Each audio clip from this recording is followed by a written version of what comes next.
فیلمی سینەمای ئەزموون کە یەکێکە لە بەرهەمەکانی دەرهێنەر شەوکەت ئەمین کورکیە تا ئێستا لە چەندین فێستیڤاڵی نێودەوڵەتی بەشداری کردو و خاوەنی چەندین خەڵاتیشە لە ئێستادا بە نوێنەرایەتی عێراق لە ئەکادیمی ئۆسکاری ساڵی 2023 لە شارەکانی لۆس ئێنجلس و هەروەها نیویۆرک و هەروەها لە بەرلینیش نمایش دەکرێت.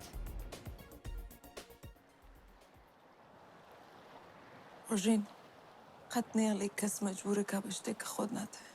فیلمی سینەمایی ئەزموون لە دەرهێنانی شەوکەت ئەمین کورکی و نوێنەری عێراق لە ئەکادیمیای ئۆسکاری ساڵی 2023 لە شارەکانی لۆس ئێنجلس و نیویۆرک لە ئەمریکا و هەروەها لە شاری بەرلین لە ئەڵمانیا نمایشکرا. فیلمی سینەمایی ئەزموون چوارەمین فیلمی بڵندی سینەماکاری کورد شەوکەت ئەمین کورکی لە بەرهەمهێنانی مەمەد ئەکتاش بەرهەمی هاوبەشی هەرێمی کوردستان و وڵاتی ئەڵمانیا و قەتەر بە ئامادەبوونی ئاڤان جەمال یەکێک لە ئاکتەرە سەرەکیەکانی ئەم فیلمە.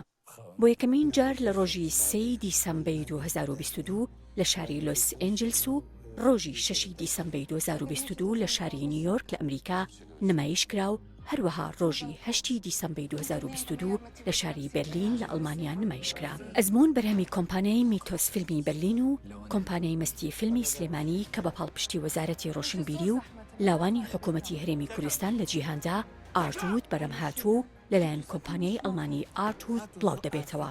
لەم فیلمە سینەماییەدا کە خاوەنی چەندین خەڵاتی نێودەوڵەتیە لەسەر ئاستی جیهان، کۆمەڵێک ئاکتەری بە ئەزموونی هەرێمی کوردستان لەگەڵ چەندین ئاکتەری گەنجی کوردستان تیایدا ڕۆڵیان بینیوە، لەوانە ئاڤان جەمال، ڤینا سالار، حوسێن حەسەن، شوان عەتووف، هۆشیار زیزۆ، هۆشیار زیرۆ نێرەوەیی، نیگار عوسمان، کاوە قادر، عادل عەبدوڕەحمان، حەمە ڕەشید هەرس و چەندین ئاکتەری تر. ڕۆژین امتحانی هەیە. ئەوان هاتوون ڕۆژین ببینن. بۆ بیبینن پێت نەوت امتحانی هەیە؟ ئەمە چییە؟ مە زۆر کەمە. ئەوی تری دوای بوتن. ئەزان بۆ سەگم لەم قاعانە قۆپیاکە. ئەمەش بکەش سەردار بزانێت تووڕە نابێ.